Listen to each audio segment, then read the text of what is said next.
Bismillahirrahmanirrahim. Assalamualaikum warahmatullahi wabarakatuh. Alhamdulillahilladzi hadana lil hud. Alhamdulillahilladzi hadana lil Islam wa manna alaina bih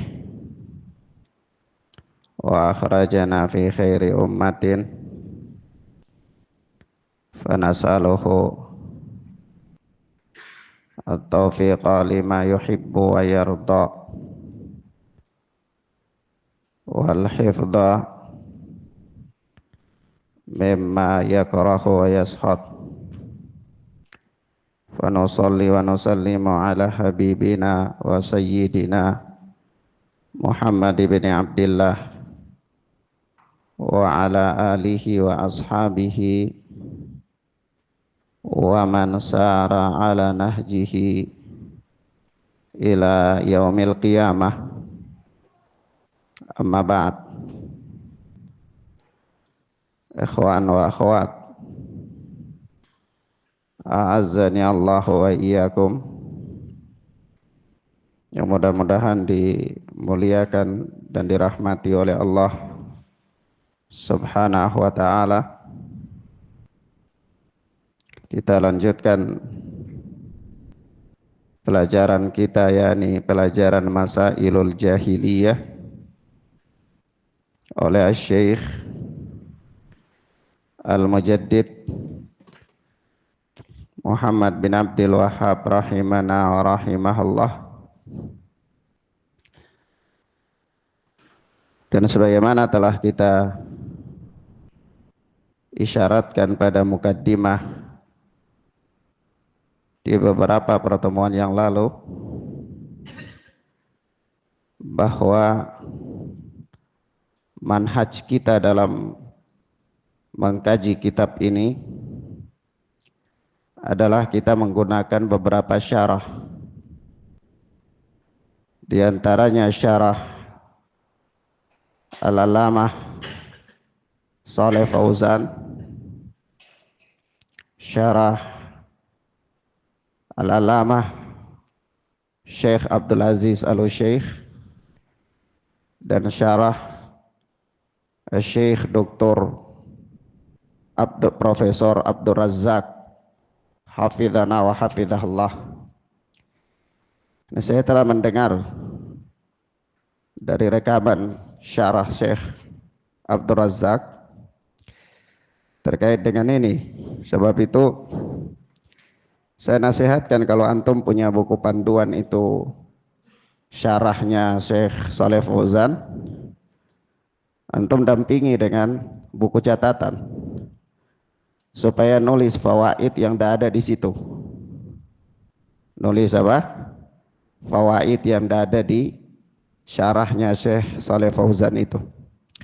Saya tidak mensyarah buku ini dengan membaca keterangan Syekh Shalih Fauzan dari A sampai Z, karena itu artinya antum temani saya baca buku. Kalau antum temani saya baca buku, ya antum bisa baca aja di rumah. Nanti yang nggak tahu antum tanya. Iya. Sebab itu kita punya manhaj tersendiri dalam mensyarah kitab ini. Mafhum ya? Paham ya ikhwan ya? Taib. Sebab kalau kita baca dari A sampai Z, ini sudah syarah, kita syarah lagi. Kita berada di atas ulama. Ya. Nah, ya oleh sebab itu panduan intinya matan itu bila perlu antum hafal. Karena nisful hifdzul matan, nisful fahmi. Menghafal matan kitab itu separuh pemahaman. Pemahaman separuhnya diambil dari penjelasan-penjelasan para ulama. Iya. Baik. Kemudian kita lihat selanjutnya, kita masih berada pada al-mas'alatul ula, permasalahan yang pertama dari permasalahan jahiliyah. Kalau kemarin telah kita bacakan keterangan Syekh Abdul Aziz Al-Syekh, maka di sini antum melihat keterangan Syekh Shalih Fauzan hafidhana wa hafidhahullah. Kalau antum punya buku itu di saya ini halaman 22, Jadi antum itu halaman berapa antum bisa cek. Berkata Syekh Saleh Fauzan ketika menjelaskan permasalahan yang pertama dari peradaban jahiliyah, kata beliau, wa hadhihi a'dhamu masailil jahiliyah wa hiya ibadatul awliya'i was salihin minal amwati wal ghaibina wal istighatsatu bihim wal isti'adzatu bihim. Dan ini permasalahan bertawassul dan beribadah kepada para wali ini adalah sebesar-besar peradaban jahiliyah. Wa hiya ibadatul awliya'i was salihina minal amwati wal ghaibina wal isti'adzatu bihim, yaitu beribadah kepada para wali, kepada para salihin, kepada orang-orang yang telah mati dan orang-orang yang tidak ada, wal istighatsatu bihim wal isti'adzatu bihim, dan memohon pertolongan kepada mereka serta memohon perlindungan kepada mereka, istighatsah dan isti'adzah kepada mereka, wa talabul hawaiji minhum, serta meminta segala keperluan dari mereka. Meminta segala keperluan dari siapa? Dari orang-orang saleh, para aulia, orang-orang yang telah mati, orang-orang yang tidak ada. Kama alaihi ubadul kuburil yauma tamaman, sebagaimana hal ini dilakukan oleh para penyembah kubur di hari ini, sebagaimana dilakukan oleh para penyembah kubur di hari ini. Fa ibadatul adrihatil an wa taqarrubu ilal amwati wa du'auhum min dunillah wal istighatsatu bihim, hadza huwa ma kanat alaihil jahiliyah. Maka beribadah kepada nisan-nisan kuburan, bangunan-bangunan kuburan, wa taqarrubu ilal amwat, mendekatkan diri kepada para mayat, wa du'auhum min dunillah, serta berdoa kepada mereka selain daripada Allah Subhanahu wa taala, wal istighatsatu bihim, serta beristighatsah kepada mereka yang dilakukan oleh para penyembah kubur di hari ini, hadza huwa ma kanat alaihil jahiliyah. Hal itu sama persis dengan yang dilakukan oleh orang-orang jahiliyah. Itu orang-orang jahiliyah berada di atas peradaban seperti itu. Orang-orang jahiliyah berada di atas metode seperti itu, sama dengan yang dilakukan oleh para penyembah kubur di zaman sekarang ini. Kama qala ta'ala, sebagaimana Allah yang maha tinggi berfirman, wa ya'buduna min dunillahi ma la yadurruhum wa la yanfa'uhum wa yaquluna haula'i syufa'auna indallah. Mereka beribadah kepada selain Allah, mereka menyembah selain Allah Jalla wa Ala, di mana sesembahan-sesembahan itu adalah la yadurruhum wa la yanfa'uhum, tidak bisa memberikan mudarat dan manfaat kepada mereka, tetapi mereka berargumen haula'i syufa'auna indallah, mereka ini adalah pemberi syafaat kami di sisi Allah Subhanahu wa ta'ala. Kemudian kata Syekh Saleh Fauzan, perhatikan di situ, wa kadzalika nafsus syai'il an, hal ini sama persis dengan yang dilakukan sekarang ini. Haula'il kuburiyuna idza nukishu wa nuhu an ibadatil kubur, nah, para penyembah kubur ini apabila mereka ditegur dan dilarang dari beribadah kepada kuburan, Qalu nahnu ma na'budul kubura. Mereka berargumen, mereka menjawab, mereka berkata, kami itu tidak menyembah kubur. Kami tidak menyembah kubur. Jadi kalau akan antum datangi orang-orang yang tawaf di kuburan, orang-orang yang iktikaf di kuburan, bahkan mereka bawa bekal di sana, ya, itu kita katakan kepada mereka, jangan kamu sembah kubur. Apa jawaban dia? Saya tidak sembah kubur. Saya tidak sembah kubur. Iya. Nah, jawaban dia sama persis dengan jawaban orang-orang jahiliyah yang Allah Subhanahu wa taala katakan tentang mereka. Dia katakan nahnu ma na'budul kubur. Kami tidak menyembah kubur. Li'annal ibadata lillah. Karena ibadah itu adalah hak Allah semata. Dia tahu orang-orang itu kita katakan kepada dia, menurut kamu ibadah itu hak siapa? Dia bilang hak Allah. Ibadah itu hak Allah. Tidak boleh beribadah kepada selain Allah. Tidak boleh. Tapi kalau kenapa Anda melakukan ini? Kenapa Anda beristighatsah kepada penghuni kubur? Kenapa Anda berdoa kepada mereka? Kenapa Anda meminta hajat Anda kepada mereka? Sampai-sampai ada orang yang datang di kuburan, ya, terus panggil penghuni kubur, bulan ini saya mau naik haji, ya, ngasih uang, ngasih mobil, ya, panggil. Kalau kita tanyakan kepada dia, kenapa Anda melakukan ini? Sementara Anda mengatakan bahwa ibadah itu hanya milik Allah Subhanahu wa taala semata, dia akan mengatakan, lakin haula'i wasaitu bainana wa bainallah. Orang-orang ini adalah koneksi antara kita dengan Allah. Ya, koneksi antara kita dengan Allah Subhanahu wa taala. Wa syufa'u lana indahu, dan mereka adalah pemberi syafaat kepada kami di sisi Allah. Hadza huwa alladhi ankarahu Allahu ala ahli jahiliyati tamaman. Kata Syekh Shalih Fauzan, inilah yang Allah Subhanahu wa taala ingkari dari prakteknya orang-orang jahiliyah. Orang jahiliyah melakukan itu tidak? Lakukan. Allah ingkari mereka? Ingkari. Di mana Allah mengingkari mereka? Allah mengatakan wa ya'buduna min dunillah ma la yadurruhum wa la yanfa'uhum.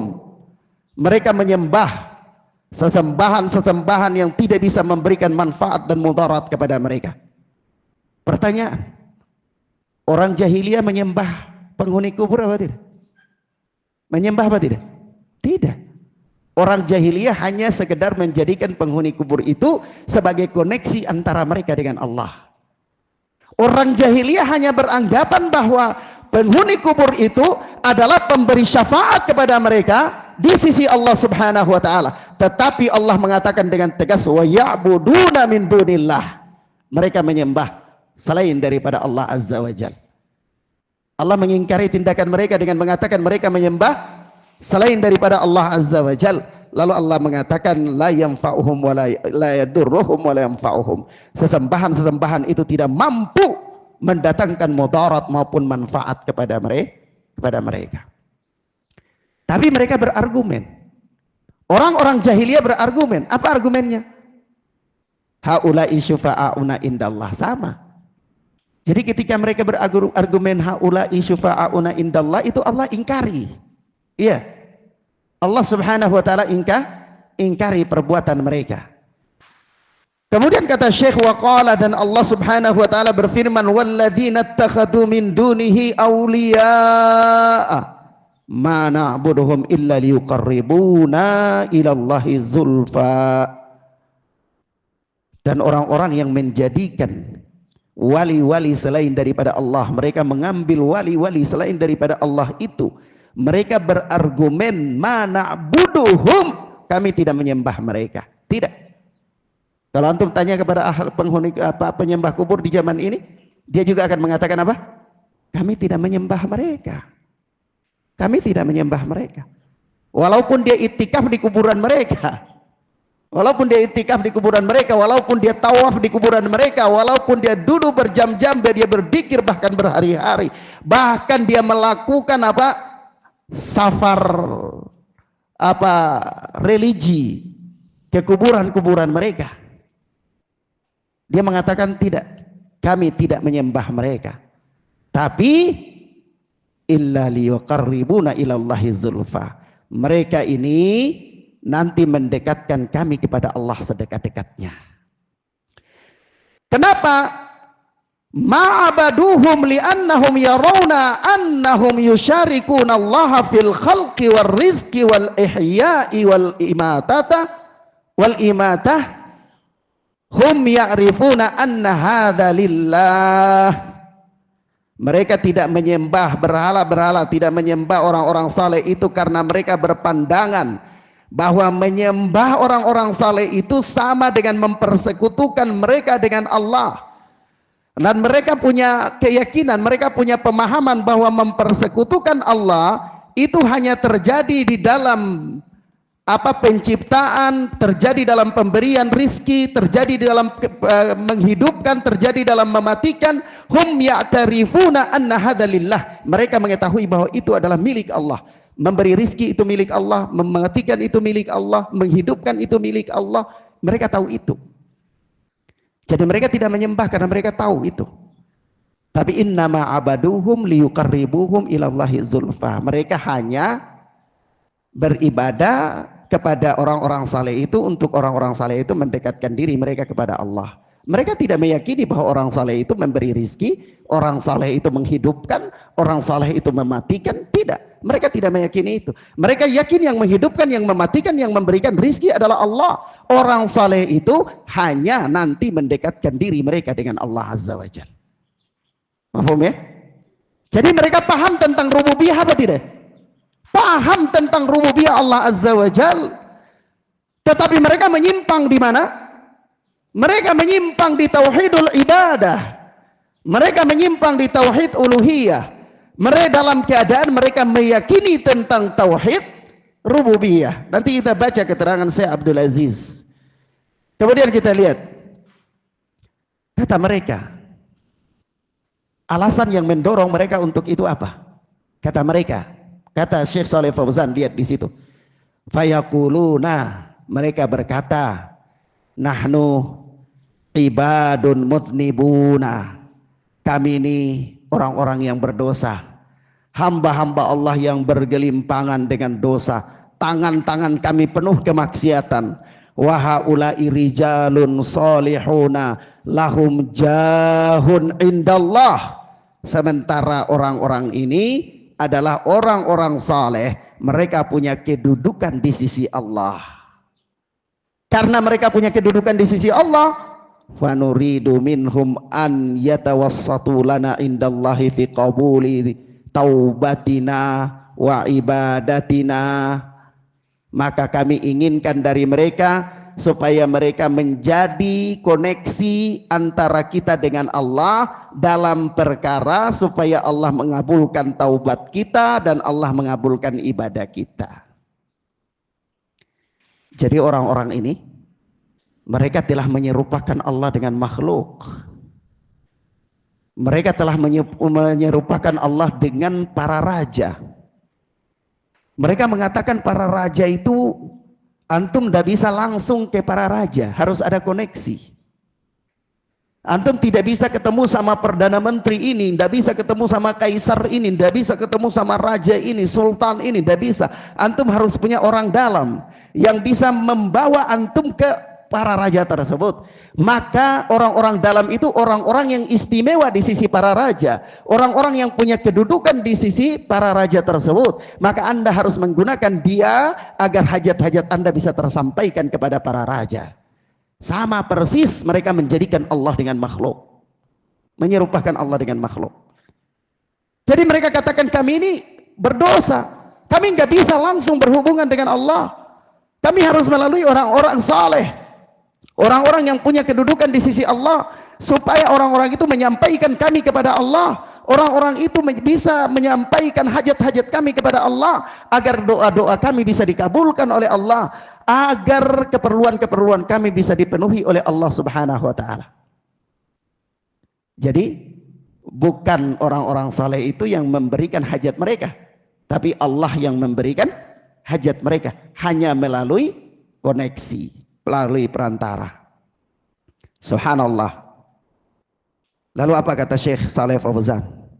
Kata beliau, hakata zayyana lahum syayatinul insi wal jin hadal amra. Demikianlah syaitan dari golongan manusia dan jin menghiasi perkara yang buruk ini kepada mereka. Dihiasi seolah-olah ini adalah bagus, ini adalah argumen yang bagus. Anda orang yang berdosa, Anda doa Anda kurang makbul, Anda ini tenggelam dalam kemaksiatan-kemaksiatan. Pakailah orang perantara itu, orang saleh itu, dia punya kedudukan, nanti dia yang menyampaikan doa Anda kepada Allah. Maka orang-orang ini, dia tidak akan merasa khusyuk kalau dia tidak berdoa di sisi kuburan-kuburan. Dia tidak merasa doanya akan dikabulkan kalau dia berdoa di masjid. Dia tidak akan merasa doanya dikabulkan kalau dia berdoa sendiri tengah malam di rumahnya. Dia bermunajat kepada Allah, dia tidak merasa bahwa doanya dikabulkan. Dia lebih yakin, lebih percaya doanya dikabulkan kalau dia berdoa di sisi kuburan. Kenapa? Karena dia anggap dia berdosa. Doa dia tidak bisa sampai ke Allah tanpa perantara. Tanpa apa? Perantara. Maka kita berikan catatan kepada mereka bahwa doa itu adalah ibadah. Tidak boleh dipalingkan kepada selain Allah. Rasulullah mengatakan ad-du'a'u huwal ibadah. Doa itu ibadah. Yang kedua, kita katakan kepada mereka, Allah Subhanahu wa taala memerintahkan kita untuk langsung berdoa kepada Allah. Rasulullah mengatakan idza sa'alta fas'alillah. Kalau engkau minta, maka mintalah langsung kepada Allah Azza wa Jalla. Allah Azza wa Jalla mengatakan apa? Ujibu da'watad da'i idza da'an. Aku mengabulkan doa setiap orang yang berdoa langsung kepadaku, kata Allah Azza wa Jalla. Ya. Mafhum ya ikhwan? Kemudian perhatikan kata Syekh Saleh Fauzan. Wal ajib annahum yaqra'unal Qur'ana wa yamurruna ala hadhil ayat wa la yantabihuna laha. Wal ajib, perkara yang mengherankan, ajib, annahum yaqra'unal Qur'an, mereka ini para penyembah kubur ini mereka baca Al-Qur'an. Mereka baca Al-Qur'an. Wa yamurruna ala hadhil ayat, dan mereka lewati ayat-ayat ini. Mereka lewati ayat-ayat ini. Ayat-ayat mana? Ayat-ayat tentang larangan tawassul, ayat-ayat tentang Allah mengingkari orang-orang jahiliyah dalam peradaban mereka, menjadikan perantara antara mereka dengan Allah Azza wa Jalla itu. Mereka lewati ayat-ayat itu. Wala yantabihuna laha, tapi mereka apa? Tidak memperhatikannya. Wa ma'ahada yastamirruna ala ibadatil kubur. Bersamaan dengan itu mereka tetap terus melakukan peribadatan kepada kubur. Wahya min fi'lil jahiliyah. Tentu ini adalah merupakan perbuatan orang-orang jahiliyah. Wahada natijatul jahli bi umuril jahiliyah. Kata Syekh Saleh Fauzan, ini hasil dari tidak mengertinya mereka tentang peradaban jahiliyah. Iya.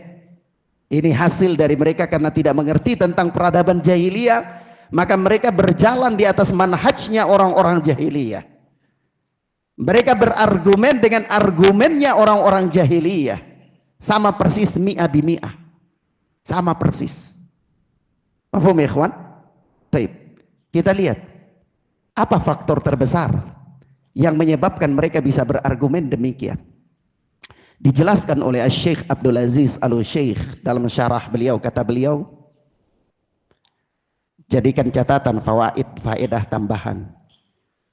Kata beliau, wa aslul bala'il ladzi min ajlihi dakhala hadan naw'u minasyirki huwa annahu fussirat kalimatu tauhidi bi annaha dalatun ala rububiyah.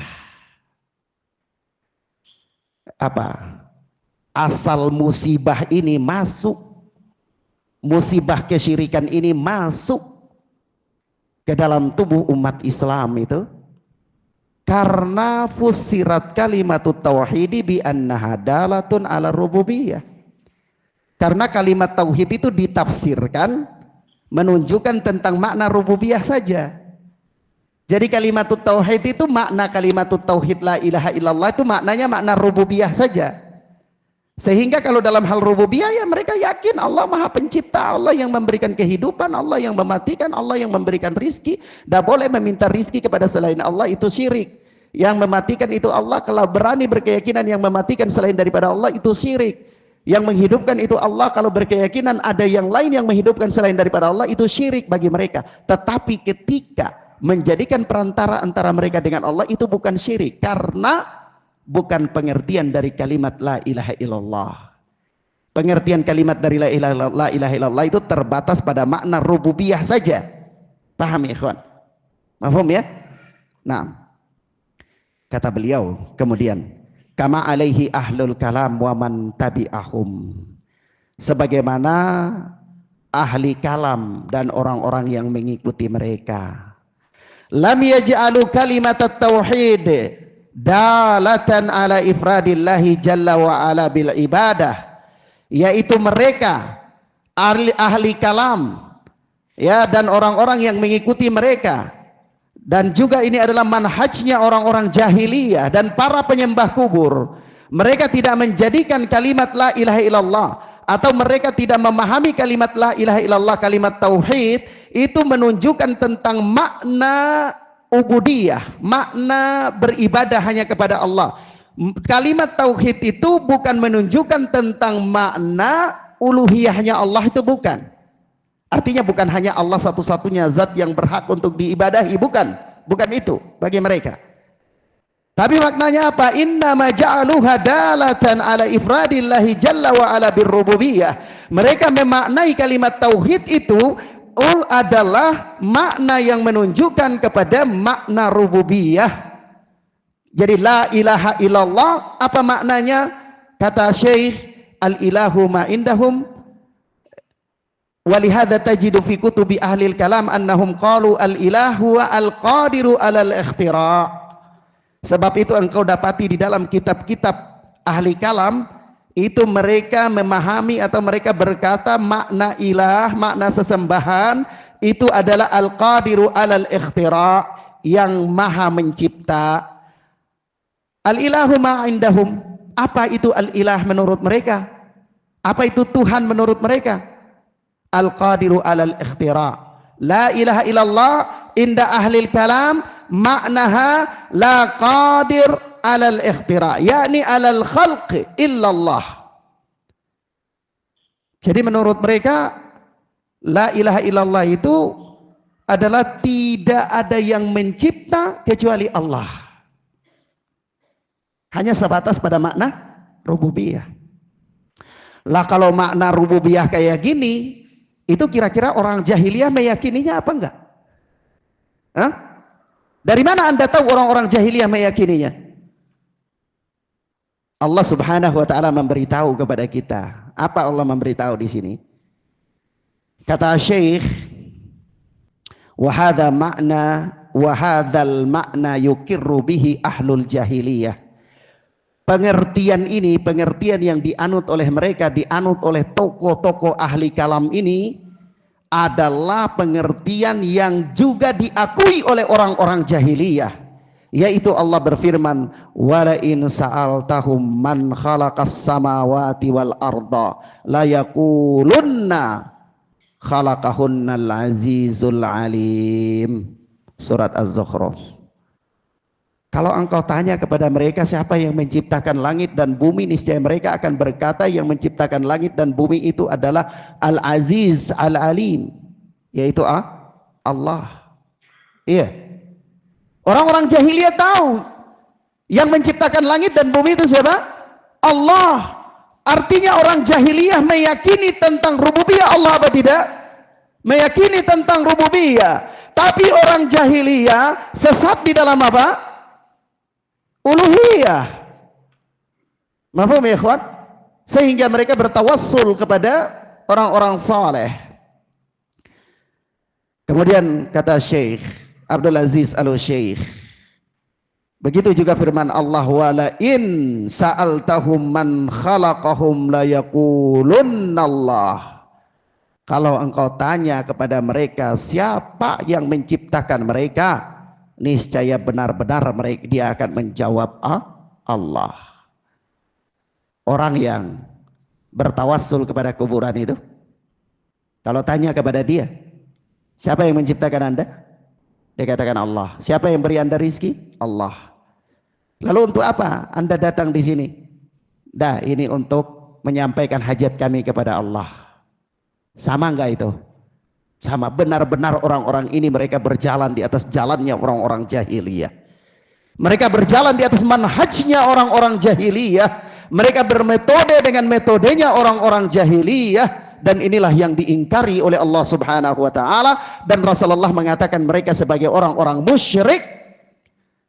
Darah dan harta mereka halal.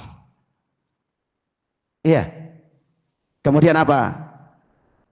Kata Syekh, kanu yuqinuna bi anna Allah jalla wa ala huwal qadir ala ikhtira'i wahdahu wa anna ghairahu la yakhluqu syai'an.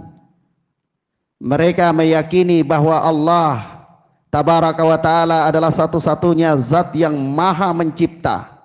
Tidak ada selain Allah yang mencipta. Lihada ihtajja alaihim Rabbuna jalla wa ala biqaulih. Oleh sebab itu Allah membantah mereka dengan firman-Nya, ayusyrikuna ma la yakhluqu syai'an wa hum yukhlaqun. Apakah kalian mempersekutukan Allah dengan sesuatu yang la yakhluqu syai'an, tidak mampu menciptakan sesuatu, wa hum yukhlaqun, sementara dia itu sendirilah yang diciptakan. Ya. Kenapa Allah mengatakan begitu?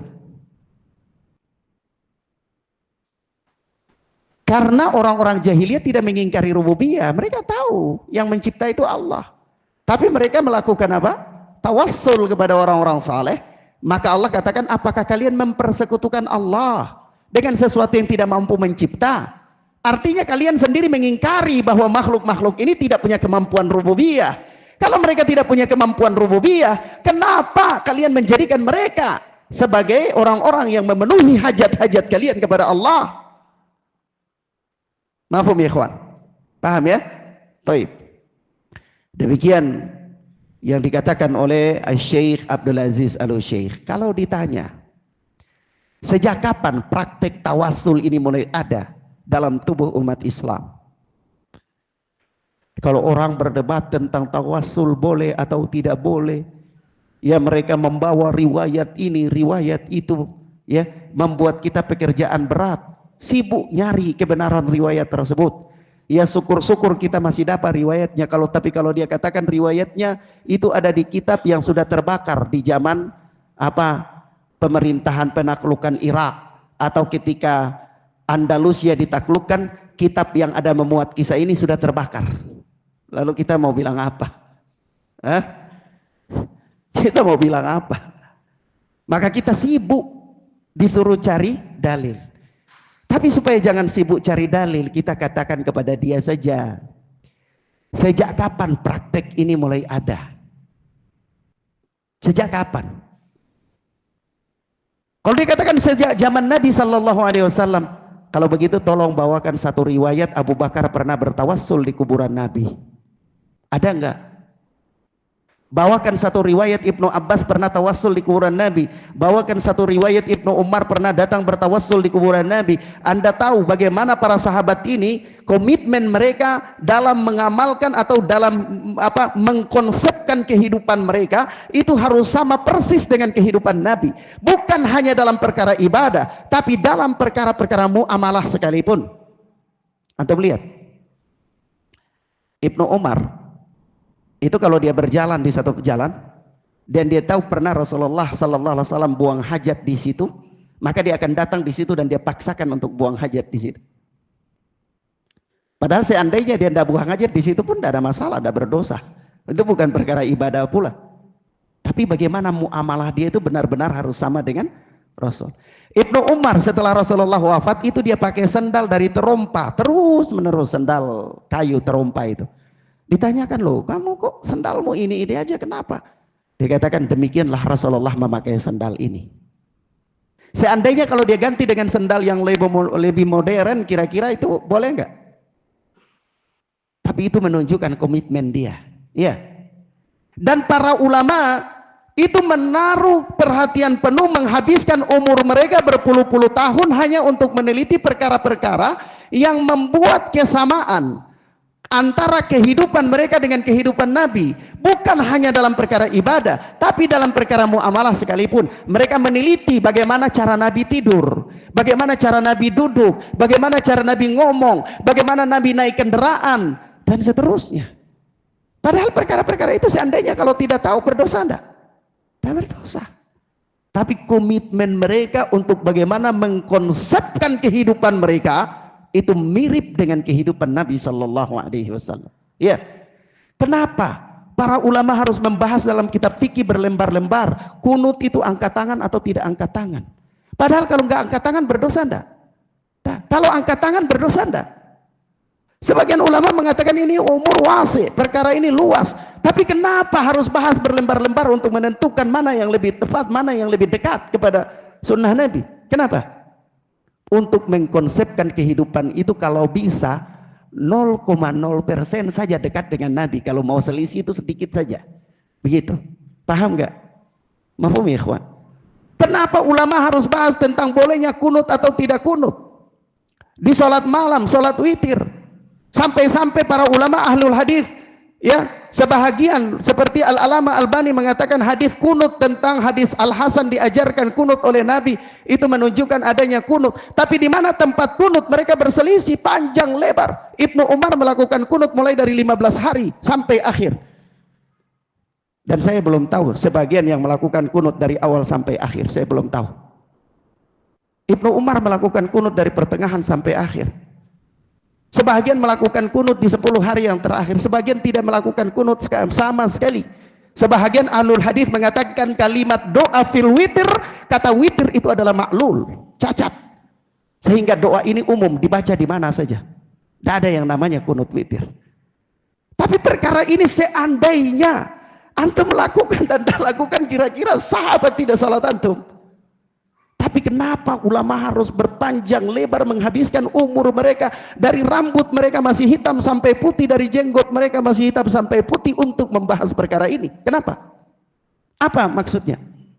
Poinnya adalah mereka berusaha untuk mendekatkan prinsip hidup mereka itu benar-benar supaya cocok dengan prinsip hidup Nabi. Kalau selisih itu 0,0 sekian persen saja. Itu yang mereka inginkan. Lalu setelah kita paham begitu, kita katakan orang-orang yang seperti ini mereka tahu seandainya bertawassul kepada kuburan orang mati, kepada orang-orang yang telah mati itu boleh. Kenapa mereka tidak datang ke kuburan para nabi untuk melakukannya? Kenapa? Oh, mereka malas. Berarti Anda lebih rajin dalam beribadah jika dibandingkan dengan mereka. Iya. Antum tahu kalau belajar ilmu hadis itu namanya ada hadis musalsal. Apa itu hadis musalsal? Hadis musalsal itu perawi meriwayatkannya dengan gerak tubuh yang sama dengan Nabi Sallallahu Alaihi Wasallam, bukan hanya ucapan, gerak tubuh. Misalnya ketika Nabi naik di atas kendaraan baca doa kendaraan, Nabi senyum tertawa, maka perawi dia meriwayatkan dia naik di atas kendaraan, dia sebutkan doa itu juga dia tertawa. Sampai-sampai Ali bin Abi Thalib pernah kayak gitu, lalu dikatakan, kenapa kamu tertawa? Nabi baca doa ini, Nabi tertawa kecil kayak begitu. Hah? Seandainya kalau tidak tertawa boleh nggak? Boleh saja. Tapi musalsal. Ya, mafhum ya ikhwan? Begitulah mereka dalam perhatian mereka tentang apa? Ibadah. Lalu ada kebaikan yang mereka tidak lakukan sedangkan engkau lakukan. Engkau lebih mulia dari mereka. Makanya dari itu, kapan mulai terjadi praktek yang demikian? Dikatakan oleh Syekh Abdul Aziz Al-Syekh bahwasanya perkara tersebut, kata beliau, wal yauma idza ra'aita fa innahu qad dakhala hadzal amru, yakni hadzal nau' minasyirk fil muslimina ba'dha mudiyyin nahwi min thalathati qurui syai'an fa syai'an. Kalau engkau melihat hari ini bahwa perkara ini, yakni kesyirikan ini, masuk di tubuh kaum muslimin setelah berlalu 3 generasi yang pertama, sedikit demi sedikit.